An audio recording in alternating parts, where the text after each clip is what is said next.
Welcome to High Cheese. It's Friday, August 16th, 2024, and I'm coming to you from the great state of Pennsylvania, parts unknown in Pennsylvania.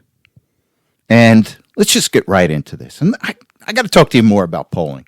There's still people out there that are concerned about this polling that's coming out that says that Kamala Harris is winning everything. And let's get to the reality. And here's what the reality is. The reality is that we're fighting the Democrat machine. You know, you heard about these urban areas where you have machine politics. Well, we now have it on the federal level. And the media is on board. They're part of this machine. And now these pollsters are part of this machine. I'm not saying all of them, but many of these pollsters are trying to do a psyop on the American people. They're trying to make people think that Kamala Harris is the best thing since sliced bread. And these pollsters are willing to fudge things, look the other way on things, not present the truth to the American people. And this is what we should expect for the rest of the election season. And, you know, with that said, I want to go to a clip. It's with Mark Mitchell. He works for Rasmussen Polls, one of the most highly respected polls out there. And he's going to tell you the truth on what these pollsters are doing. They're all in with the Democrats. So let's go to this clip and then we'll come back and discuss. Everybody has said for years that Kamala Harris doesn't have substance. She polls worse than Joe Biden. And now we still have Trump up, the new numbers this morning, 4, but Kamala Harris in the Real Clear Politics aggregate is now up by almost 1 point. So why did the aggregate jerk left in the last month? It really is a question everybody should be asking because, in my opinion, it doesn't fit the fundamentals of a race where the issue set favors Trump, where the Democrat candidate is perceived to be incompetent or, you know, whatever you want to, mentally incompetent or just professionally incompetent. And so where's the theory, the strategy of why Kamala Harris is winning now? The only thing I can come up with is either a mix of very unscrupulous polling or even more underhanded tactics, in my opinion, which is that I think the industry is carrying water for the Democrats by ducking and running. And then Mitchell goes on to elaborate what they're trying to do here. And essentially what they're trying to do here is just create a psyop. Just create this momentum that's not real for Kamala Harris. And let's go back to this clip. Oh, and before I forget, Mitchell's going to reference Real Clear Politics averages. And Real Clear Politics is a website that just gives us a running average of the polls. And again, this is the attempt of the Democrats just to pump that number up for Kamala Harris to make her look better than she actually is. So again, let's go back to this clip. I will say Kamala Harris did have a little bit of a bounce in our numbers. There were a couple nights where she was actually beating Donald Trump. Back when she was anointed, when everybody was considering her, when Obama came out and endorsed her. But in our numbers, that bounce is gone, and the race is right back to where it was with Joe Biden and Donald Trump. Now, what you've seen in the mainstream media and the polling organizations that are extensions of those corporations is an utter lack of curiosity. In the first 13 days of August, there were only 28 state polls put out. In the last 13 days of July, there were 73. In the last week and a half, there were less national general election polls in the Real Clear Politics aggregate than there were in any equivalent time in April, May, or June. So a lot of these pollsters really looked like they went into the field, got a positive Kamala Harris bounce, and then said, hey, why do we need a poll again? This is exactly what we want. In fact, the news cycle seemed so starved of material that it allowed things like New York Times Siena to drop a very selected and limited set of 3 swing states, happened to be Donald Trump's worst swing states, into last Sunday's news cycle. And of course, everybody was running around with their hair on fire about that. now all of a sudden we're starting to see new polling, and even the polling I'm seeing is starting to raise questions. Like there were problems a week or two ago when Reuters Ipsos went into the field and showed Trump beating Biden by a point, but then the following week showed Kamala Harris beating Trump by 2 or 3 points, but it turns out that there was a major shift internally in their Democrat weightings. There's been stuff like that going on. And Mitchell said this is one of the games that they play. They poll more Democrats than Republicans. There's other things that they can do, and I don't want to get too much into the details because my eyes start to glaze over on some of this. But the whole point is that this is just part of the psyop. And, you know, people ask, well, why are they doing this? Well, there's 2 reasons. One is that they want to suppress the Trump voter. They want to get the Trump voter depressed. They don't want the Trump voter to come out. So this tamps down the Trump voter. And I don't think it's going to happen. But what it also does, it pumps up the Democrat voter, makes them feel better about themselves. It energizes them. And with that said, you got a higher probability that they'll come out and vote. That's what this is all about. It doesn't reflect reality. Now, Mitchell said early on is that Kamala did get a bump, but that bump is gone. And I think his reporting today said that he had Rasmussen had Trump up 4.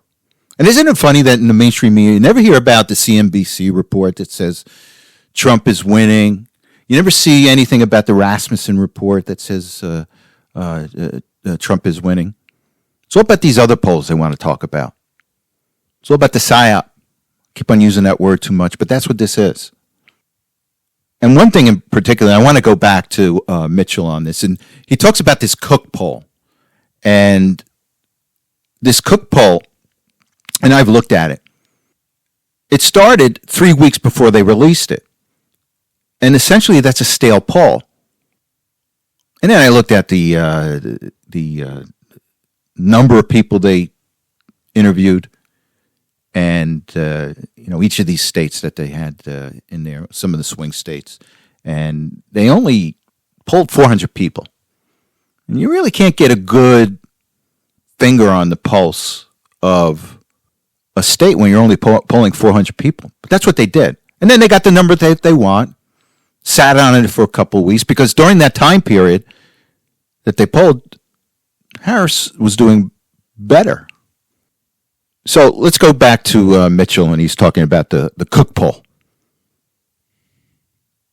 Then there's all this attention that Cook got in the big poll, the swing state poll they released yesterday. The data is 2 weeks old. Well, what happened 2 weeks old? It was when Kamala Harris was getting her bounce. So I think consumers, like, let me tell you, as a pollster, there's no amount of disclosure that's going to make up for lying. And we're not liars. We think integrity is very important. And in my numbers, they look pretty much like they did a month ago, which makes sense because most Trump people are voting for Trump or against the Democrats, and most Democrats are voting to save democracy from Trump. And there was one pollster out there that said that these Democrat pollsters are polling people that don't even know that Kamala Harris is the vice president. This is just how absurd this is. But look, once the debates happen, once most Americans that don't know about Kamala Harris realize what she is, this is probably her high point. And it's all downhill from here for her. Now, she wants everyone to forget that she is the vice president. She wants everybody to forget that she owns all these policies that have helped wreck this country over the past 3.5 years. High inflation, bad economy, unending wars. She owns all this. But her and her team don't want you to know this. And the press is going to be on board with this. They're going to try to keep her alive as long as possible. See if they can play out the string. But I don't think that's going to happen. Now, Harris is coming out with her economic plan today, and she's going to propose all these things. And again, if you see this press conference today, there won't be anyone that asks her the question. Well, it's not even going to be a press conference. I think it's just going to be a statement. But she wants you to believe that she had nothing to do with inflation. She had nothing to do with this bad economy. And again, this is part of the old PSYOP. But here's what she wants to do. She wants to give $25,000 in down payment money in support for first-time home buyers. This is absolutely absurd. This does nothing to reduce the price of housing. What it probably does have the negative effect. It'll increase the price of housing. All you're doing is creating more demand. Housing is affected by two things. One is supply, one is demand. Demand is at an all-time low, and the supply of housing is going up exponentially in certain parts of the country. And that's what's going to drive prices down. Not creating demand artificially, because prices are just going to stay up. And then you got the question of whether these banks are even going to loan people that are given $25,000 for a down payment. Now remember the 2008 financial crisis, which hammered housing. Federal government came in and mandated that banks give mortgage loans to people that really couldn't handle them. So they skewed the market going into the 2008 financial crash, drove prices up, and look what happened. So that plan by the Democrats didn't work too well prior to 2008. And this $25,000 down payment for first-time home buyers is not going to work. It's going to drive up prices more. Now people are going to be out there saying, "Oh, $25,000, I can use that." Not if it drives up the house to the point where you can't afford it anyway. You want the laws of supply and demand to take effect with housing, just like with used cars. I'm going to get into this later with the inflation report. Now, it ticked down a bit. Didn't tick down because of food or gas. It ticked down in part overall by the price of used cars. Now, used cars have gone down dramatically since their peak in 2021. I think they're down 25% since their peak. And the reason they've gone down is people refused to buy them or couldn't afford to buy them. It reduced demand. The prices had to come down. And that's where we are today. And the same thing with housing. Don't buy a house unless the price comes down.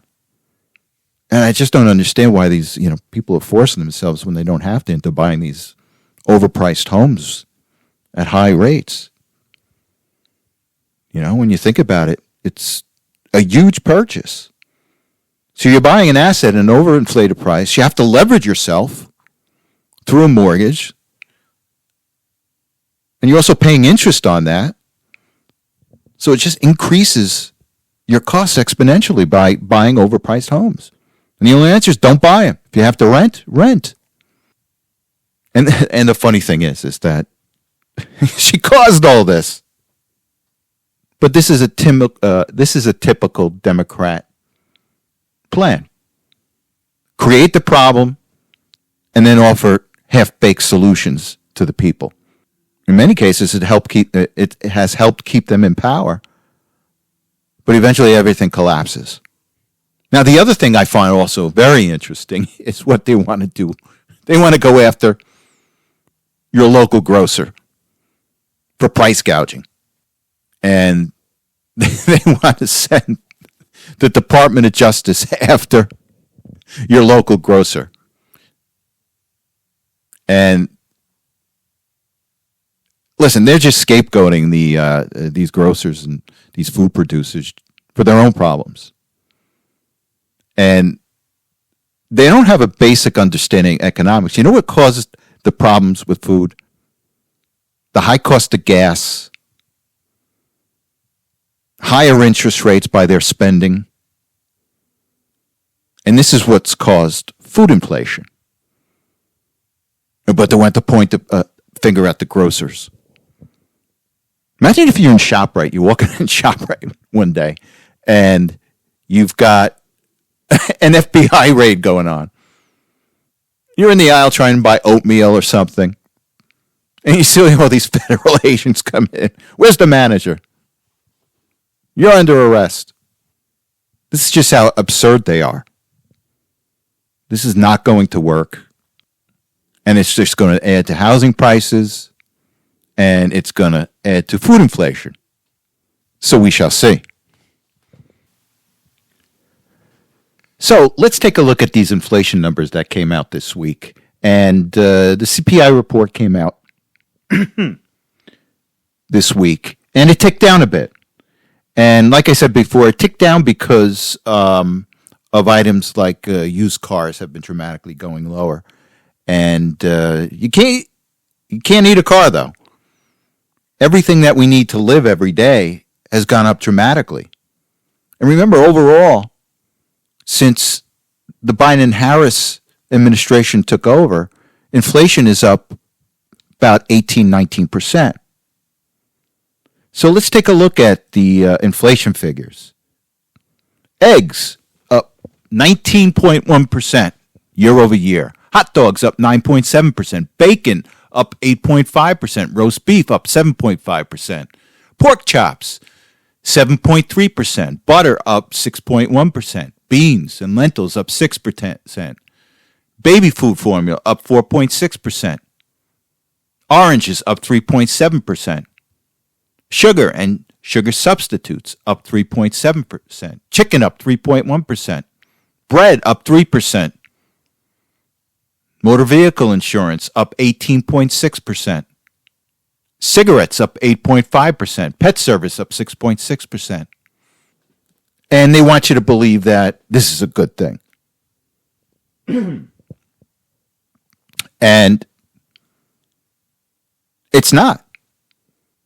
This country cannot function. The middle class cannot function with these kind of prices for food. And again, this has all been caused by the Biden-Harris administration. But she doesn't want you to know that.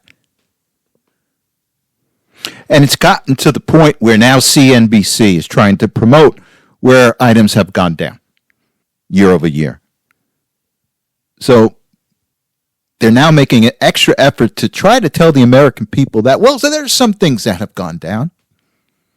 And as I mentioned, used cars. They're saying apples went down 14%, potatoes went down 4.7%, rice 3.7%, cheese 2.3%, coffee's down 1.6%. So you think about the America today, and you think about what they want you to do. You can't eat meat, you can't eat eggs, but you can live on apples. Apples went down, potatoes went down, rice went down, cheese went down. So now the American staple is going to be apples, potatoes, and cheese. That's not a way to live. And then later on this week, they came out with a retail sales report. And the retail sales report, now let me just preface this with that. This economy, 70% of the economy, approximately 70% of the economy is based on the consumer. And the retail sales report kind of tells us what the consumer is doing. And it came out and it increased higher than expectations. And everyone's saying, this is great. Wall Street is so happy. Market went up. But here's what they're not telling you. They're not telling you that the prior month was reduced downward. And this is the game that they've been playing. The administration has been playing for a long period. They'll come out with a number. They'll make everything look great. But then later on, they revise the number downward. And that's what they did. They revised last month consumer spending downward. And this made this month's consumer spending look that much better.